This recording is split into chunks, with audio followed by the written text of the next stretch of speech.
Good morning. It is 8:30. China this morning has announced a preliminary anti-dumping duty on Canadian canola imports. It'll have a major impact on this province. Colton Praill is standing by following this for us.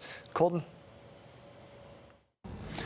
Yeah, Daryl, bad news for canola farmers today. What many feared was coming has now officially arrived. Almost a 76% anti-dumping duty on canola seed. Obviously, farmers and all of your viewers will be keenly aware of what happened earlier this spring in March, where we saw China impose 100% duties on not only canola meal, but canola oil. And that represents about 20% of all canola products that are exported to China. China is the third largest market for Canadian exports of canola products. It takes in about $5 billion of goods on average over the last couple of years, 4.9 in 2024.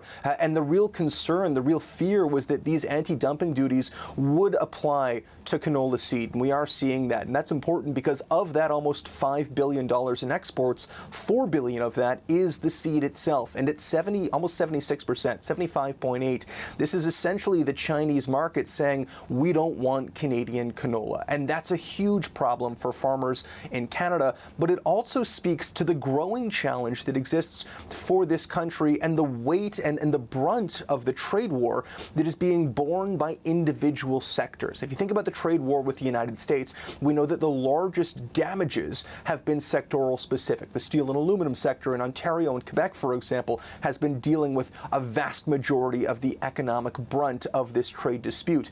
But what we also saw was Canada trying to align some of its policies with the United States in order to be closer and try to mend some gaps, mend some bridges in order to find a solution to that trade war. And some of those policies that were shifted included adding additional Canadian tariffs on Chinese electric vehicles, on Chinese steel, and Chinese aluminum.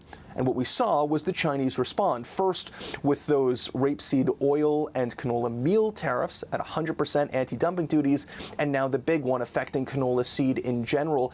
And what we're seeing is really canola farmers, but Canada being in a rock and a hard place, aligning trade policy with the U.S. in order to minimize the brunt of that trade war is leaving us vulnerable and exposed on the other side. It's leaving us vulnerable and exposed to Chinese retaliation, and the impact of that trade front is primarily being felt in Saskatchewan.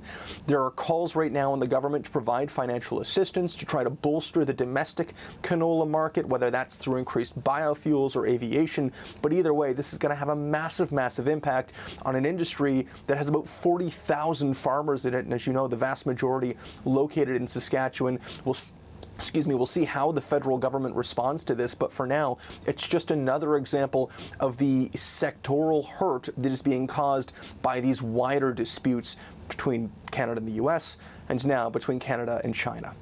Daryl? Colton Praill reporting. Thank you.